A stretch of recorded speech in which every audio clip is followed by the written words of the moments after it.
jouer au jeu de la baignoire.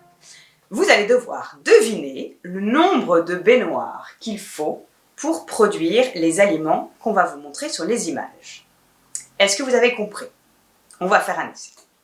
Alors, on va diviser la classe en deux. Équipe 1, ici. Ouais. Super. Équipe 2, ici. Oui. Alors, à votre avis, dans une baignoire, combien de litres d'eau y a-t-il? Équipe 1. Je dirais 50. 50 litres? 50 litres. C'est plus. 200. C'est moins. Moins que 200. 138. 138? Presque, mais un petit peu plus. 150. Bravo, l'équipe 2 a trouvé. On est des meilleurs. Une baignoire, c'est 150 litres. Alors, le jeu va être de deviner combien de baignoires il faut pour produire une baguette de pain. C'est-à-dire le blé, faire pousser le blé pour que le boulanger puisse fabriquer sa baguette. Équipe 1, à votre avis, dites un chiffre. Une baignoire. Une baignoire, mais c'est très bien! Ouais. C'est la réponse. Donc, équipe 1 a 1 point. Donc, il faut 150 litres pour produire le blé. Il faut le temps du transport, l'eau pour faire la baguette. Donc, c'est 150 litres. Alors, deuxième aliment, l'œuf. Combien de baignoires pour produire un œuf? On va commencer par l'équipe 2. 10 baignoires. Alors, 10 baignoires, c'est moins. Équipe 1. 8 baignoires. 8 baignoires, c'est moins. 5 baignoires. 5 baignoires, c'est moins. Une baignoire. Une baignoire, c'est plus. 4 baignoires. 4 baignoires, c'est moins. 2 baignoires. 2 baignoires. C'est encore l'équipe 1 qui gagne. C'était 2 baignoires, c'est-à-dire 300 litres pour faire pousser les céréales qui vont ensuite nourrir les poules, qui vont ensuite pondre des œufs. Cette fois-ci, combien de baignoires pour produire 1 kilo de pommes? 1 kilo, c'est à peu près 5-6 pommes. Équipe 1. 2 baignoires. 2 baignoires, c'est plus. 10 baignoires. 10 baignoires, c'est moins. 6 baignoires. C'est moins. 4 baignoires.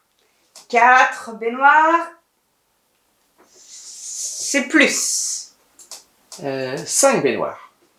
5 baignoires, c'est moins. Équipe 2. 4 et demi baignoires. Parfait. 4 baignoires et demi. Oh. L'équipe 2 gagne 1 point. Bravo. Donc, c'est l'eau qu'il faut pour faire pousser les pommiers qui vont ensuite donner des pommes. Alors, quatrième aliment, combien de baignoires pour fabriquer 1 kilo de pommes de terre? À quel tour? Équipe 2. 10 baignoires. 10 baignoires, c'est moins. 2 baignoires. 2 baignoires, c'est plus. 8 baignoires. 8 baignoires, c'est moins. 6 baignoires. 6 baignoires, c'est ça! Ouais. L'équipe 1 a encore 1 point.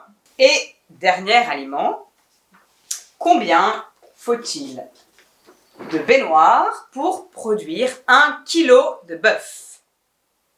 Équipe 1. 12 baignoires. 12 baignoires, c'est plus. 50 baignoires. 50 baignoires, c'est encore plus. 100 baignoires. 100 baignoires, un petit peu plus. 105 baignoires. C'est un petit peu moins. 103 baignoires. 103 baignoires, c'est ça! Ouais. L'équipe 1 gagne encore un point.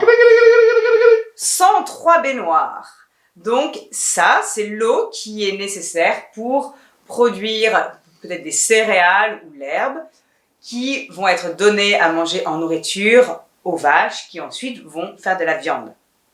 C'est beaucoup, hein? Alors, avec ce jeu, on voulait vous montrer quoi? Qu'il ne faut pas la même quantité d'eau pour produire une pomme, des pommes de terre ou de la viande. Il en faut plus pour produire de la viande, moins pour produire des aliments végétaux. Et de façon plus globale, pour produire des aliments, il faut des ressources, donc de l'eau, de la terre, de l'énergie, par exemple pour les tracteurs.